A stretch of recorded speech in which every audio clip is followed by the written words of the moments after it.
People no longer bound by their non-disclosure agreements. What can you now disclose? Story 1.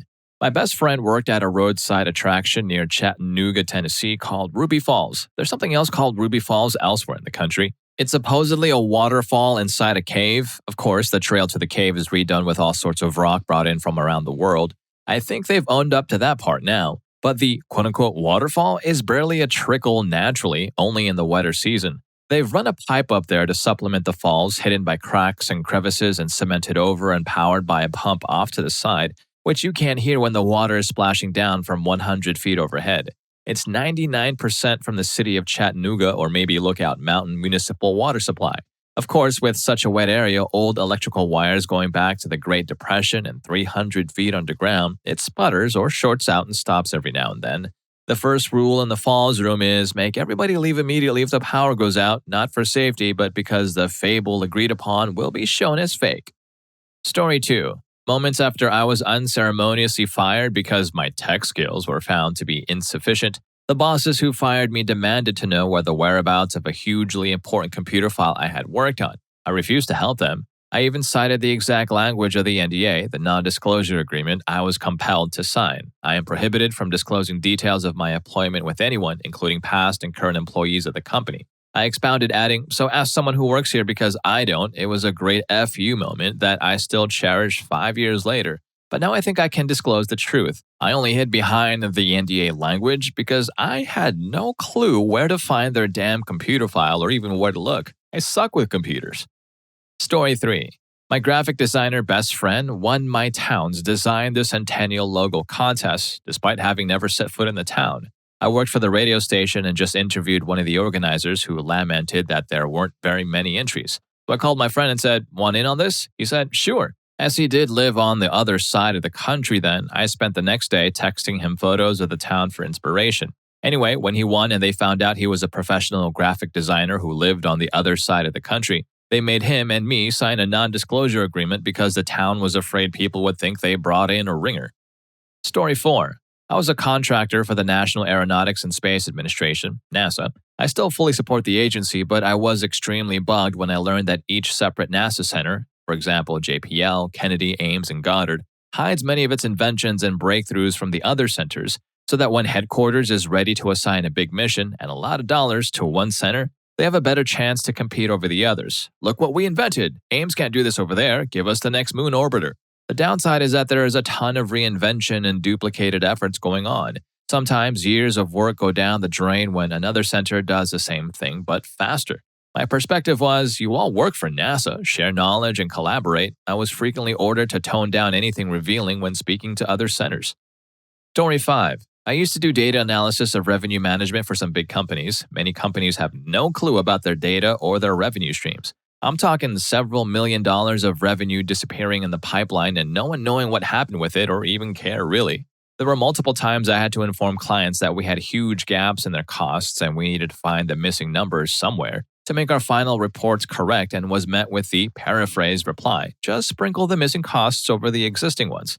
We just want the final total to be correct. All the companies care about if the amount of money they have at the end of the year is higher than at the beginning, and anything that happens in between is inconsequential. I objected at first to my bosses, saying that what we were doing was incorrect, but they said to just do as the client said. In the end, I got disillusioned, and whenever our clients came with requests that made no mathematical or logical sense, I just execute as requested and let their analysts figure out later that the analysis they paid 6 figures for was nonsense. I didn't care because I had documentation of all their requests and my objections, which were thoroughly ignored. I had a few cases where clients came back disgruntled several months down the line after some in-house analyst had done a deep dive into their data and come up with objections that I had already pointed out months before. I'd usually dig up the relevant emails and clear my name. My choice of action was to tell them to pound sand, but my bosses always bent over backward for clients, so we'd have to do the cleanup I anticipated. In the end, I learned most of our economy is held together by duct tape and wishful thinking. At most, 10% of people working at big companies are competent and carry the bulk of the work, and rarely are the competent ones the ones in charge. Story 6. This is already public knowledge, and they forgot to have me sign a non-disclosure agreement anyway, but Savannah College of Art and Design's ombudsman, Sophia Bagnoli, the independent person who is supposed to represent students in cases of unfair treatment by the school, married one of the school's vice presidents too and is now Sophia Aleto. It's definitely a conflict of interest, but she's still serving as an independent ombudsman and currently refusing to help students get any kind of refund now that all their classes are online and they don't have access to the expensive equipment their expensive tuition is supposed to be paying for. Story 7. When I was fired from Auntie Anne's in 2010, I signed a 10-year non-compete NDA contract promising not to detail the baking secrets or work for another pretzel establishment. Well, that ended this year, so now I can run out and start a pretzel store because the secret I was keeping was that making pretzels requires just 2 products, one being water and the other a large bag of pretzel meal/dust/powder. Quite literally, anyone with $2,500 can start a pretzel stand and make perfectly fine pretzels. It's not difficult whatsoever. I signed a letter when I was hired, but I got a copy too with my termination letter.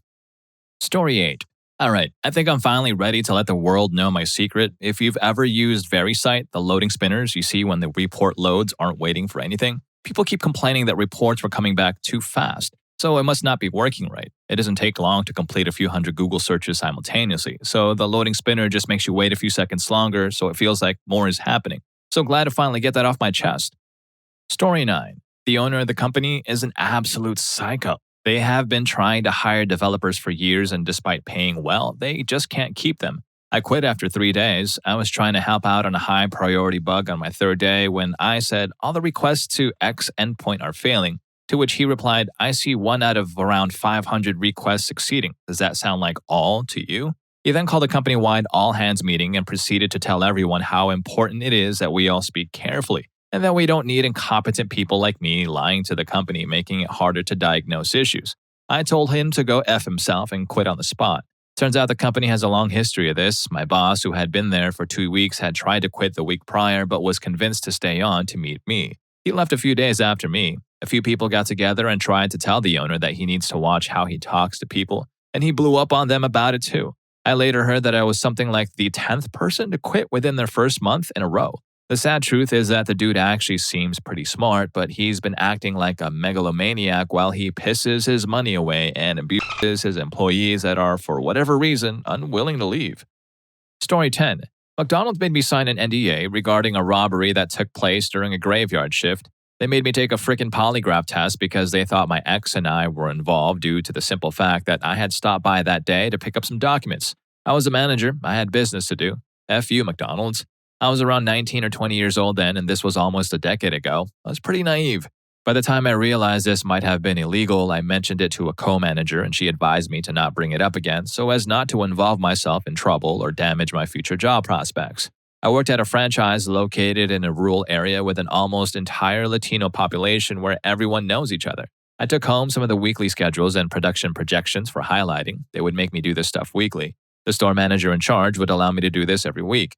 Now, the area's supervisor called to tell me I'd have to take a polygraph test. He mentioned that I could decline to take the polygraph test, but I'd be taken off the schedule and I wouldn't be trusted again. The police arrived at the restaurant, picked me up, held me at the investigation building for around 8 hours, and then sent me home. When I passed the polygraph test, the area supervisor called again to mention that he appreciated that I took the polygraph, was glad to hear I passed, and that he would always have my back. I roll. I left the job at McDonald's in 2014. Story 11. I used to work for a large gas station chain. I worked at its warehouse where it creates a lot of the donuts. The room was really hot, so we were always sweating. There are some machines where the donuts get glazed in chocolate. They're these small machines that almost look like a barbecue grill. They always wanted us to be super fast glazing the donuts. Working in a hot room and working at super fast speeds, it was natural for a lot of people's sweat to just kind of drip into the chocolate underneath us. Never eat the chocolate donuts from a gas station. Story 12. In the IT world, it is often that the piece of internal software or system that gives your company an edge is not quite as huge a deal as it seems. Often it is not much more than a couple of technologies mashed together to automate things in a way nobody else is doing yet, and those things are fiercely guarded. I had cases where people saw stuff in action and tried to replicate it but could not because they were missing just one small piece. Story 13. Never had an NDA on this, but if I give too much info, I'll get tagged and likely get in serious trouble. Blue Cross Blue Shield Association, BCBS, had a severe security breach back in 2007. If you were with them in a certain area of the country and ever called them the number for help on your account, all of your personal information was caught by a third party, every caller, every piece of data. They never disclosed this breach. Story 14. I used to work at a zoo. I've got a few. One day, the electricity failed, so the polar bears and wolves were able to break out on their barbed wire compounds. The zookeeper told me this while I was located in a kiosk, yes, that was situated right next to both the wolves and the polar bears. Yikes. Luckily, they decided not to test the fences that day. A few baboons escaped. Zookeepers had to shoot one and tranquilize the others. Supervisor told me I would be fired immediately if I called the press. Thanks. A Swedish car brand called us to ask if we were willing to rent them a moose for a commercial. We told them no, we don't rent out our animals. Probably the biggest one. One of our zookeepers saw that they had too much of a certain rat-like species. He was tasked to shoot them but didn't have the heart, so he released them into the wild without our supervisors knowing.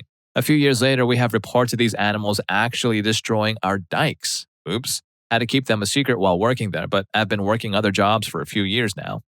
Story 15. I signed an NDA after negotiating a six-figure settlement with my mortgage lender. Back in 2013, the bank illegally sold my home while I was living there and making monthly payments. I discovered this when new owners evicted me and my 3 kids. At the time, I thought someone was trying to steal my identity, etc. I spent the next 2 years writing legal documents and had to represent myself in court because basically the bank owned every legit legal firm I contacted.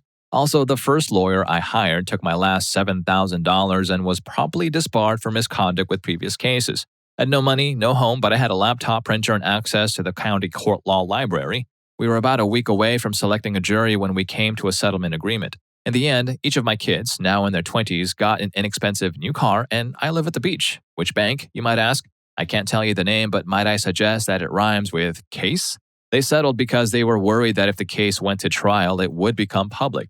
Then everyone would know for certain that they had lied, cheated, and swindled to steal homes from hard-working people. The bank would lose when no one took out new loans with them. I received a posting on my front door. I went to the eviction court and lost because technically the new owners paid for my house.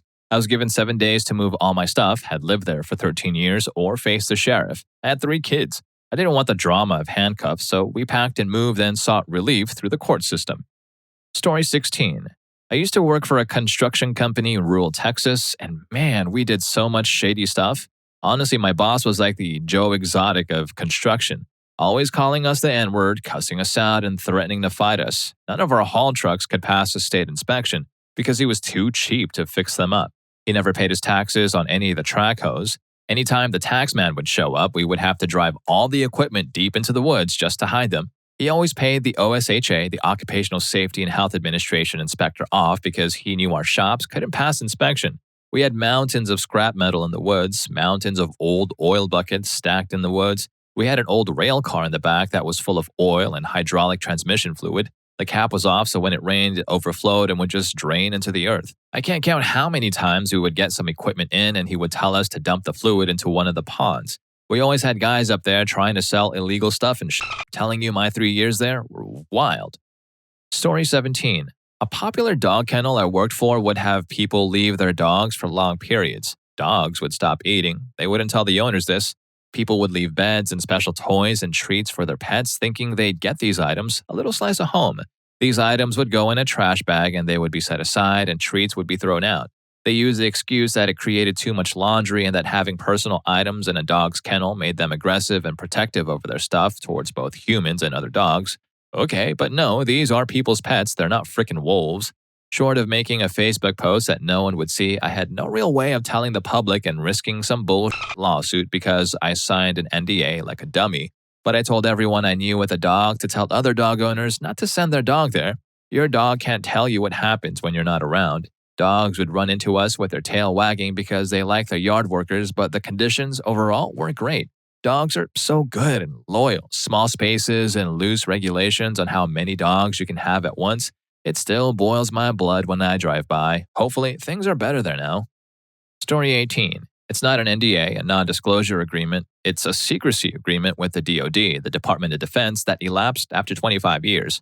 I worked as a programmer for the United States Air Force on the global USAF, United States Air Force budget from 1979 through early 1981.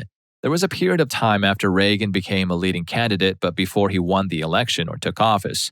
Jimmy Carter was a lame duck president and many senior officers really hated him.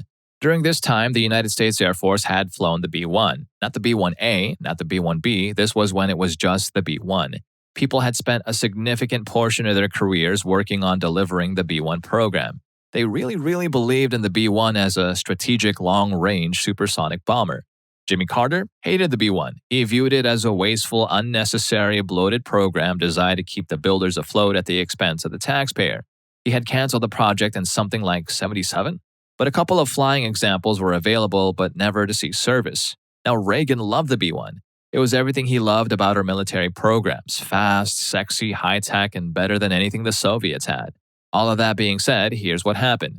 Jimmy Carter gave explicit orders that the only two, not certain, B-1s currently flying be broken up into parts, the program completely canceled, the engineering materials be archived at the Pentagon, and all funding ended. He wanted direct evidence sent to him that this had happened in the form of pictures of the broken up aircraft. Now, Ronald Reagan was informed of this order by sources in our organization. Reagan let it be known that Carter's order was absolutely not to be followed under any circumstances. Now, where do I come in? I was just this guy working on the Air Force budget. It was a top secret clearance, mainly because any analyst could correlate money to name projects both globally and on basis. So one day I'm going over daily reports and I see this massive new expenditure for Wright-Patterson. It's not on the approved projects list. It's not on the unapproved project list.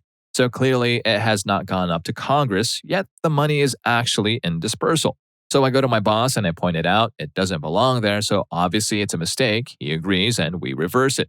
A couple of days later, all hell breaks loose when a general officer I had never seen before comes rampaging through the office demanding to know who shorted his funding. Now at this point, we get hauled into a room, sworn to secrecy, and told to fund this maintenance project. What was the project? Pay a huge team of contractors to very carefully disassemble one of the B-1s, drag in parts from other aircraft, show it being crushed, and send pics to Carter. Meanwhile, reassemble the plane and hide both of them inside black hangars. And that was why Reagan was able to have the program restarted literally within days of taking office. The program was fully back online in 1981. Story 19. We reuse buffet-style food served in a cafeteria that we're supposed to compost and record as waste. The health inspector says anything that's left open buffet-style and serve yourself can't be taken back and repurposed. Because it's not monitored and could be cross-contaminated or many other things, nobody should ever eat buffet-style if avoidable, for your information. But the Fortune 500 company I worked for was unhappy about the money they were losing by composting the food, so they make us keep it and reserve it later or repurpose it into soup or casserole or something.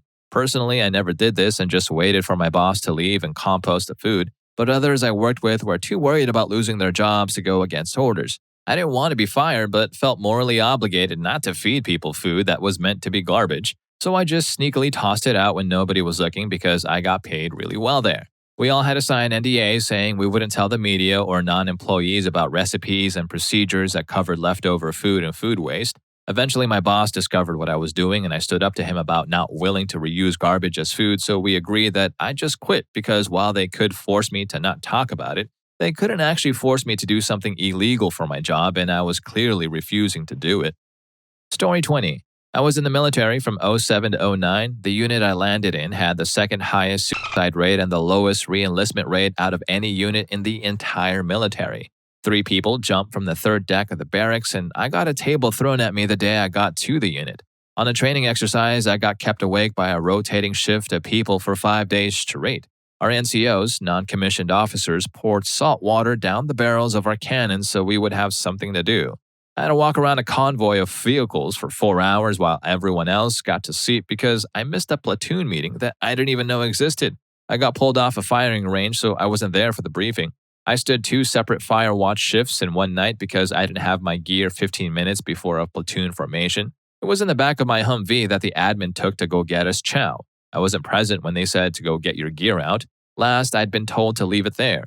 The corporal basically threw me under the bus. If I'd kept my mouth shut and not gone to him with a problem, I'd have been fine as a Humvee with my gear in it got back in time. The 3 NCOs came into my room to harass me for having some discoloration on my camis, and it almost turned violent, especially when I told them I didn't have the money to replace them. So I punched an oak bookshelf instead. Broken pinky. A corporal told the PFC, Private First Class, to go get the MRE, meal ready to eat heaters, out of a trash bag. PFC basically said, no, I'm eating. and didn't do it. The corporal then told me to do it while I had a spoonful of food in my mouth. I paused, looked at him, and then he tackled me to the ground and grabbed me by the neck, was choking me. Our gunnery sergeant pulled him off of me just in time. It eventually got to where I didn't trust anyone in my unit and they had to separate me. They gave me an honorable discharge in exchange for keeping my mouth shut for 10 years about everything that went on.